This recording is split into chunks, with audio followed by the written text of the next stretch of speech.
Shërbimet e drejtorisë vendore të kufirit dhe migracionit Shkodër kanë arrestuar në flagrancë një 25 vjeçar në pikën e kalimit kufitar Moriçan, pasi u kap duke drejtuar automjetin në efektin e lëndëve narkotike dhe me një sasi të dyshuar kokainë me vete.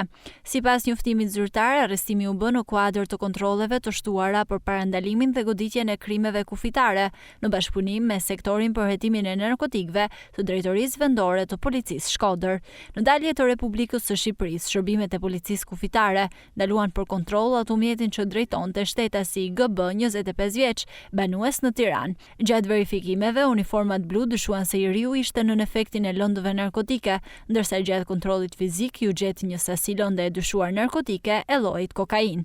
Lënda narkotike dhe automjeti u sekuestruan në cilësinë e provës materiale. Materialet procedurale u referuan prokurorisë pranë gjykatës së shkallës së parë të jurisdiksionit të përgjithshëm Shkodër për veprime të mëtejshme, për veprat penale, trafikimi narkotikëve dhe drejtimi i automjetit në mënyrë të parregullt.